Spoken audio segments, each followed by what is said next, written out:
Wait for the button to go live. Are we live? And it says we're live, but yep, we are live. We're here. Welcome back to the Casually Hardcore Gaming channel. I am your host, Nick. Your boy DJ Pop Tart, aka Cullen.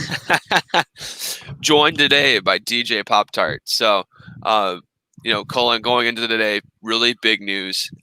The Black Ops Cold War live reveal was today through Call of Duty Warzone. There have been some teasers building up to it. There have been a lot of leaks, a lot of cool things. I guess starting it off first, have you had a chance to dive into the event? Did you get to play it today when it was live? No, I haven't updated the latest version yet, so that should be finishing up about now. Okay. So you still haven't experienced it yet whatsoever? Watched it live, but... Okay. Cool. Well, I can talk about my experience later on. But what was your impressions watching it live? It's about time. But I thought it was amazing. I thought it was really cool that they managed to tie in Modern Warfare with it, and that you just kind of see these companies or the developers kind of working together. And when you kind of do that, you get, from what I've seen, Zakhaev is going to be in Black Ops or somehow tied to it. And when you have that kind of cross, I think that is really good for the franchise's fan base and carrying them over from Modern Warfare over to Black Ops. Totally agree. And I think there's 2 points that we can hit on there. One being the integration of the Modern Warfare universe, this new rebooted universe, with the Black Ops universe, because Cold War is a sequel to Black Ops 1, but it looks like it's going to avoid Black Ops 2 and obviously Black Ops 3 and 4, right? But because of Zakhaev being the bridging link between the two, it looks like those two universes are together, and I think Warzone might continue to tell that story. So that was super neat. It got me more invested. I like kind of the Call of Duty campaigns. They're great. And knowing that there is some crossover, like the story I play here kind of slowly builds upon the story I played previously, but it's not going to be a direct sequel, right? I thought that was super cool. And then the other part is that all of your progression into Warzone from Modern Warfare is carried. This is the first Call of Duty ever, in any shape or form, that's carried over progression from the previous game in some shape or form. That's really cool. Like, I love that. That's sweet. I haven't seen the specifics of that. Is that like XP or any kind of items? Dude, all Does items. that get carried over? Every skins? operator, skins, weapon blueprints, they have confirmed specifically those 3. But there also is a phrase stating that everything that you've unlocked will carry over. So I'm going to be killing evil Soviets as Captain Price, you're saying? You can, yeah, essentially. Think of it like it's the Battle Royale. Think of it like Fortnite in a sense. It's just skins, essentially. But that's why the format for the pre-orders is in operators. It's how they kind of cross between the two. So as long as Warzone sees success, I believe the operator format is going to continue to be through that. So I can use Modern Warfare 2 Ghost within Warzone. And it also makes me think, too, like, how are they going to continue to build upon Modern Warfare if, Warzone is still, an ever-growing piece of content? Are they going to continue to cycle in the Battle Pass content? Are they going to continue to do more seasons? What's that future going to be? Because Season 6 has been leaked. And I believe it starts in September, or like a little bit September, October range. So, more to come on that, and we can definitely dive into it. But today is about Black Ops Cold War. So, what about the game and the gameplay and the trailer and the things that you saw, like, got you the most excited? I would say seeing the characters that we're familiar with Woods, and I believe that was Mason and Hudson at the table with Reagan in the campaign trailer, which I think was really cool because it's kind of building off with Modern Warfare, how they were bringing back some familiar characters such as Captain Price and Ghost and Gaz as well. So I think that they have a lot to work with in terms of familiarity that the fans have with the Black Ops franchise. Because, like you said, avoiding Black Ops 3 and 4's campaign, that wasn't very hard because Black Ops 3's campaign was a bridge to nowhere, and that nowhere was Black Ops 4's campaign. And really what we have here is something that really builds off of Modern Warfare. And now that Call of Duty's been able to distance itself from the futuristic trilogy that they put out, I think they're sticking to what they know best, which is kind of like those boots on the ground shooters. Mm-hmm. And I think now that they have like next generation engines to work with, they have been doing. I mean, if Modern Warfare is any indicator, then I think that they're in a really good direction. Yeah, I agree with all those points. Unpacking what you said there, I guess I can kind of touch on the first part, which is the characters coming back. They saw really great success with, like you said, with Captain Price and him building the squad out, with you finding out you actually played as Gaz, and then through Warzone and DLC, you're slowly kind of building that cast of characters. Task Force 141, without having to wait for the sequel. You got to kind of see it form throughout Warzone, and then they can go into Modern Warfare 2 and be like, hey, here's the characters you've been playing as. So I think that ever-growing narrative in the first-person shooter is very unique. I don't think it's a lot of cool credit. So it's exciting to see that carried over in Black Ops. It was cool to see Hudson. I think Hudson got a makeover, so he looks a little different. I think he has hair now, but the same shades. And it was cool to see Mason. It was really cool to see all of that. I'm curious to see if anybody outside of Woods from a voice acting standpoint is brought back. So I guess we'll find out more. I think September 9th is when they said they're going to do more reveals for things. Sorry. That was the Yep, I think that's what they set the multiplayer reveal as. So sure. So maybe in between then, maybe a little bit after, then the game comes out in November. I'm sure we'll find out more. I'm sure there's more leaks. I'm sure Warzone will play more of have a giant hand in this. I know there's another nuke event that they still have in the files that I believe is going to transition the map to Cold War. That's another thing too, is like, how are they going to transition this? Are they going to have two different Verdasks? Are they going to have the Modern Warfare version, Cold War version? I know in the files there's a night version that's coming out. So it's an exciting time to be a Call of Duty fan. I think the coolest part about Warzone really is that there has been a steady trickle of content since October of last year. And it's exciting and it's fun. And that's why I bought back into Call of Duty so much. Typically I would play it for a couple months, then drop it, right? And kind of get into that cycle. Mm-hmm. So yeah, circling back to characters, super cool to see. The second part that you talked about in terms of, looking at how the game kind of evolves, right? Like, that's exciting. That's super cool. I'm excited to see how everything continues to carry over. I'm excited to see how the stories are intertwined. I'm excited to see that the campaign for once is not being built by Treyarch. Black Ops 3 and Black Ops 4 was Treyarch's probably worst outings. I think it was so bad in Black Ops 4 that Activision pulled the plug on it. So I think that was interesting to see in the marketing today, that they specifically called out that Raven was handling the campaign. But Raven's done a good job. They remastered Modern Warfare 2, COD 4. They've worked on the campaign for Infinite Warfare. They've basically been, Call of Duty Mobile. They worked on Blackout. I mean, they've worked on all parts of COD. But the Call of Duty 4 Modern Warfare Remastered campaign was phenomenal. I know it's a remaster, but the little details they added here and there, it was really neat. So I'm excited for that. So I'm excited to see the campaign part. And then finally, another thing for me that I'm excited about is the continued free DLC. They're going back to the season pass stuff, which is awesome. I believe if you buy the $90 version, you get the first season pass plus 20 tier skips, which is awesome. That's, I think I'll start with money first, monetary. I was really excited to see the price points. I know it's getting a lot of hate. I'm sure we might get some negative comments, but hear me out.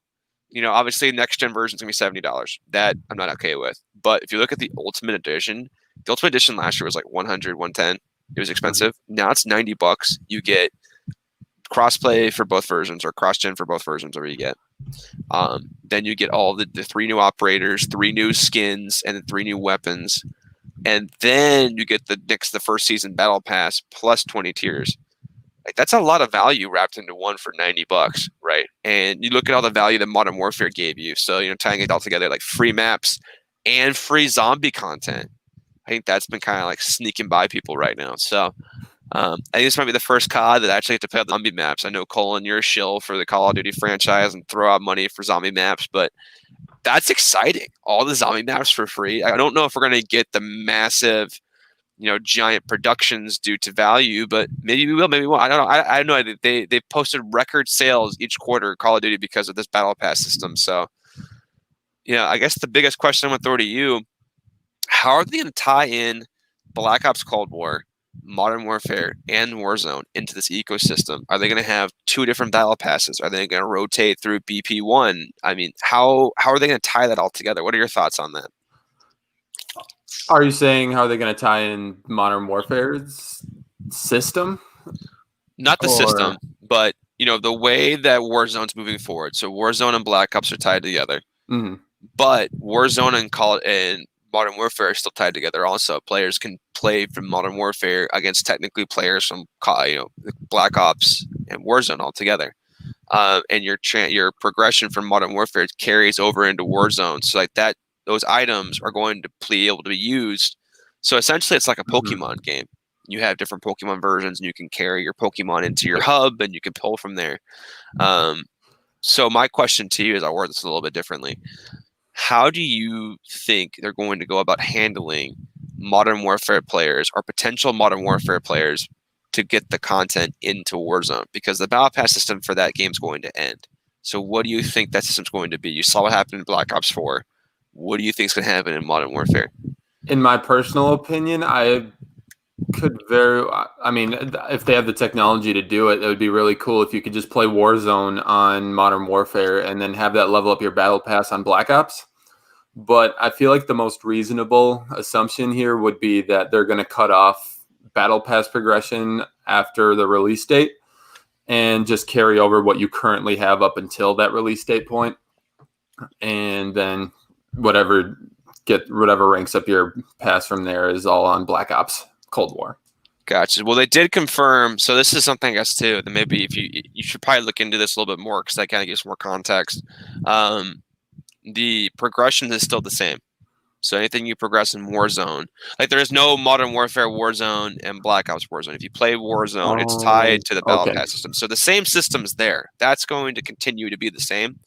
And the content that you've unlocked now, like you said, is still carried through. Like think of Warzone as an extension of Modern Warfare. So everything that you used in Modern Warfare, you own in that. You can also use in Warzone. It's going to be the same thing for Black Ops. That's why I use the Pokemon analogy, because like you can carry your Pokemon from the previous games to the next one. That's that tie-in. But the progression from Warzone continues to tie in together. So essentially, once Black Ops launches, it's going to launch with a brand new battle pass.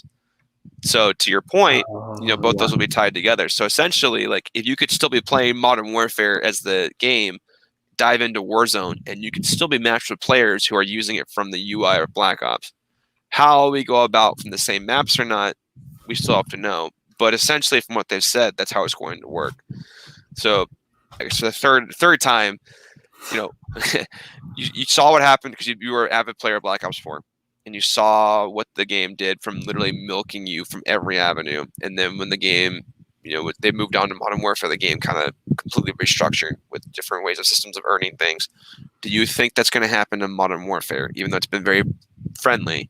Or do you think they're going to just cut it and that's it? What are your thoughts? I think that if they're willing to connect or to use Warzone as the reveal for Black Ops, I can't see any reason why they wouldn't feel the need to include Modern Warfare's progression system as in the same way they would incorporate into Black Ops. Not the progression system. Not the progression systems. Yeah. How do you think Modern Warfare's unlock system is going to change once Black Ops is out? Is the question. Oh, I don't think it'll change at all. So you don't. Well, they're not going to do any more battle passes for Modern Warfare.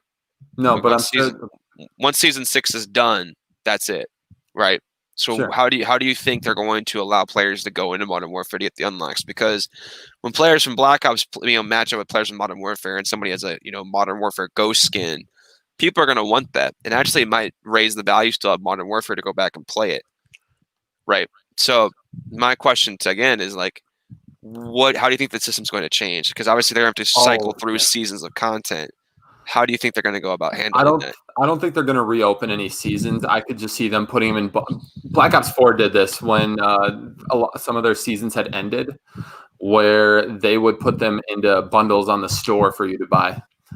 And I could easily see them doing that with Modern Warfare's items that you couldn't get. Like if you didn't get a gun in season 3, then I could easily see them putting that as a bundle on the store. Sure. Where you they probably won't put the base weapon. They'd probably put like a weapon kit and say, here's how you get this weapon by buying the special version of it. Or even with Ghost. Sure. Just putting it on the store sounds like the most obvious or most reasonable thing that they would do. Yeah, I'm gonna reference a comment because you bring up a good point about the store idea of it. That there was on the Modern Warfare Reddit page, there was a community manager that stated that at this time they can't comment on releases of older season content. I thought that was interesting because typically in the past for Black Ops are like once it's done, that's it, no more, and that was pretty verbatim, word for word. So obviously there's some legal ramifications because they're thinking about things and they can't comment on that because they'll be referenced. So, I see the store as still being a valid way to gain Modern Warfare items because you have all these operators, all these skins, they're going to carry over and people are going to want them. The season content is going to be interesting. Like, how do they revamp that unlock system? Because they're going to have to find a way to keep the longevity up of Modern Warfare. The game has too many maps, too many modes, too many players. It's one of the best. It is now the best-selling COD of all time. So, without alienating your new game and consuming that, how do you keep both player bases happy? And now that they're somewhat combined, how do you get people that are going to go want to buy the game previously because they want to unlock for Warzone? So I'm curious to see like how does that happen, and we'll see that soon. I'm sure season 6. I'm sure they'll talk about it more. But I don't see the value of Modern Warfare dropping like previous CODs because if they do it right, you could go back and buy that game to go unlock Ghost, so that way you can go play it, in Warzone. It wouldn't be playable in the Black Ops multiplayer theater, but it still would be in Warzone. So that's pretty cool. I know we're almost at 17 minutes here, and I thought we had a lot of great discourse. How would you kind of rate all this? Like, what it is your takeaway from today with all this COD news? Like, how are you feeling? Sum it up for me here. Well, given that I've had a historically generous rating on just about everything we've talked about, I'm going to keep that trend up and just say this is like the amount of buildup that was leading up to this this reveal was like, I mean, this is by far the latest reveal we've had for a COD trailer, and by a long shot. And I think just the way they built it up, where they had all the YouTubers solving the Easter eggs in order to find that first teaser trailer, and then incorporating that into the next week's or today's trailer. I think that easily earned. But I will say I can dock some points for the late reveal, so I'm going to give it an 8.5. 8.5. That's generous. Yep. I was going to give it a 10 out of 10. Well, that's generous. It's generous, but I was able to play the event live and go through it, and that was one of the coolest things I got to experience. Going through it, investigating it, trying it out. I know they're going to do more live events of this. They have a schedule, different stuff. We should play it. I'll look into that. We'll talk about it a little offline. But I thought it was sweet. I thought the reveal was awesome. Excited for free zombies. Excited for progression to carry over. That was super awesome. Saw the work that we put in. I finally get to carry that forward. Excited for Woods. I'm going to go pre-order it so I can get Woods here soon. So, I don't know. It's an exciting time to be a Call of Duty fan. You hear all the noise about the prices going up. We'll deal with that when we cross that bridge. But for now, it's an exciting time, and I'm pumped. It's good to be back into it. At the height of it again. Going from the days when we were younger, right? And that peak, going down that peak, and then coming back up the peak again. It's exciting to it's exciting for the franchise to be able to go back up to the peak, that it was previously. So, on that note, before I ramble on from the 20 so minutes, but how excited I was about all this. Thank you so much for tuning in to our discussion for today. Casually Hardcore Gaming Channel has got all kinds of discussions about brand new things coming out. New discussion videos will be coming out. You can watch them live, or you can watch them as they come up after we're done recording. If you have any questions at all, feel free to reach out to us on our socials. I'm Nick. And I'm Colin. DJ Pop Tart. Hey, DJ thumbs this way. I gotta do this way, or I think it's that. I don't know. Left is right. His box is this way over here. And until next time, thank you so much for joining us. We're signing out. Bye. For now.